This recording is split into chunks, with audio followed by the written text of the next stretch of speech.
Sejak malam itu, Sarman mulai merasakan hal aneh. Ia sering mimpi buruk, melihat toilet penuh air hitam dan suara tangisan. Namun ia menganggapnya hanya bunga tidur. Keserakahannya lebih kuat dari rasa takut. Ia tetap mematok harga tinggi, bahkan menaikkannya lagi saat musim mudik. Assalamualaikum warahmatullahi wabarakatuh. Salam sejahtera untuk para pendengar setia dimanapun berada.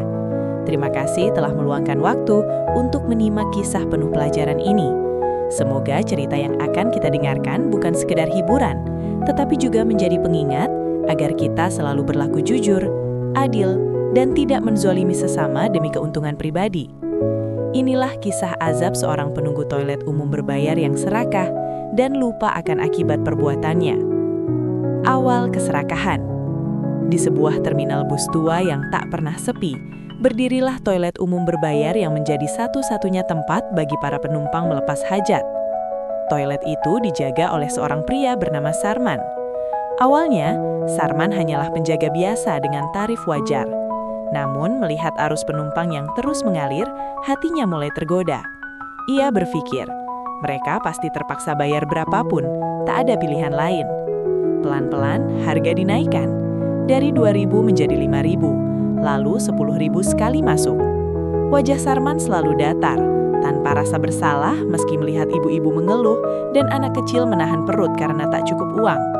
Baginya itu bukan urusannya, yang penting kantongnya tebal. Setiap malam ia menghitung uang dengan senyum puas. Ia merasa pintar, merasa menang dari orang-orang kecil yang tak berdaya. Tak ada sedikit pun rasa kasihan. Bahkan ketika ada kakek renta memohon keringanan, Sarman malah mengusirnya dengan kasar. Sejak saat itu, keserakahan mulai menutup hatinya dan ia lupa bahwa setiap perbuatan zolim selalu dicatat, menunggu waktu untuk dibalas. Keluhan yang diabaikan. Keluhan demi keluhan mulai terdengar. Para sopir bus, pedagang asongan, hingga penumpang sering menggerutu tentang mahalnya tarif toilet. Beberapa melapor ke pengelola terminal, namun Sarman pandai beralasan. Ia menyuap petugas kecil agar pura-pura tak tahu. Baginya, uang bisa menutup segalanya. Sarman bahkan memasang papan kecil bertuliskan harga naik karena air mahal. Padahal air sering mati dan toilet jarang dibersihkan. Bau menyengat, lantai licin, dan dinding penuh lumut. Meski begitu, Sarman tetap memaksa orang membayar mahal. Jika ada yang protes, ia bentak. Jika ada yang tak mampu, ia usir. Doa-doa orang terzalimi mulai terucap. Seorang ibu yang anaknya sakit perut menangis sambil menggendong bayinya. Seorang sopir terpaksa buang air di tempat tersembunyi karena tak sanggup membayar. Semua itu disaksikan Sarman tanpa rasa iba. Hatinya telah mengeras, tertutup oleh kilauan uang receh yang baginya lebih berharga daripada kemanusiaan. Tanpa disadari, terminal itu menjadi saksi bisu kezolimannya, dan doa-doa yang terabaikan mulai naik ke langit. Peringatan yang diabaikan. Suatu malam, Sarman didatangi seorang pria tua bersorban lusuh. Dengan suara tenang, pria itu menasihatinya agar menurunkan harga dan berlaku adil. Rezeki tak akan berkah jika diperoleh dari penderitaan orang lain, katanya lembut. Namun Sarman tertawa sinis. Ia mengusir pria itu sambil berkata, "Kalau tak mampu bayar, jangan ke sini." Pria itu hanya menggeleng dan berbisik, "Ingat, azab datang tanpa permisi."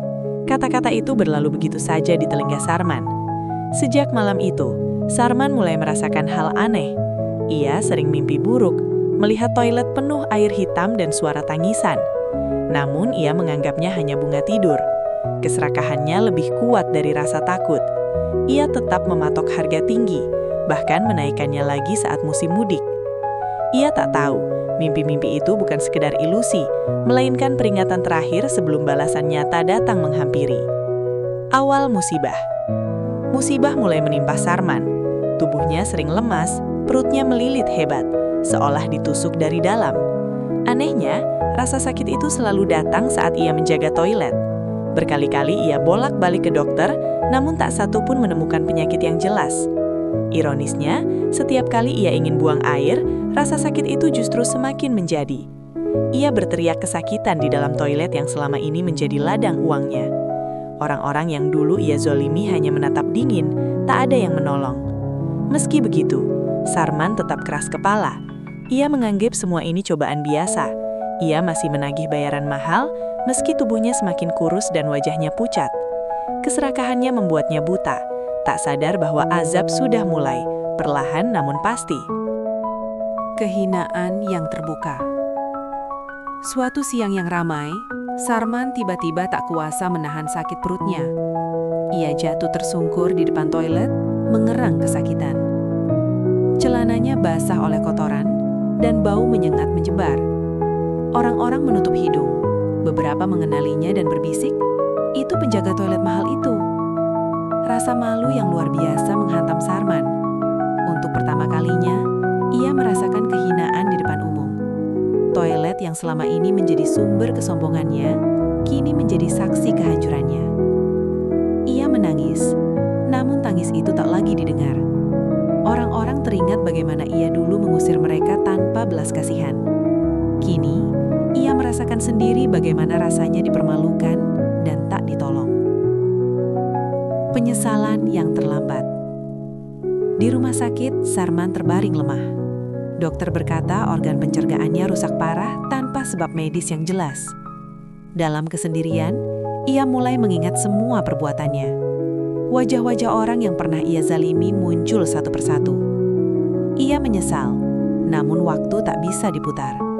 Ia mencoba meminta maaf, namun banyak yang sudah terlanjur sakit hati. Uang hasil keserakahannya habis untuk berobat, tak tersisa sepeser pun.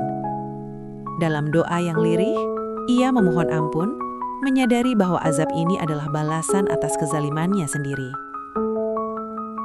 Kehilangan segalanya. Setelah keluar dari rumah sakit, Sarman tak lagi punya pekerjaan. Ia dipecat, dijauhi, dan hidup dalam kesepian. Tubuhnya lemah, penyakitnya kambuh jika ia berlaku kasar atau serakah.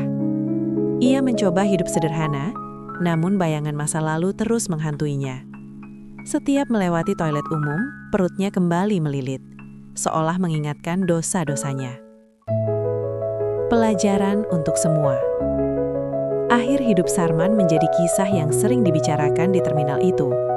Ia tidak mati seketika, namun menjalani hari-harinya dengan tubuh yang lemah dan batin yang penuh penyesalan.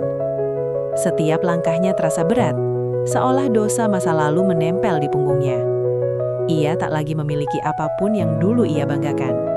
Uang habis, pekerjaan hilang, dan kepercayaan orang-orang lenyap tanpa sisa.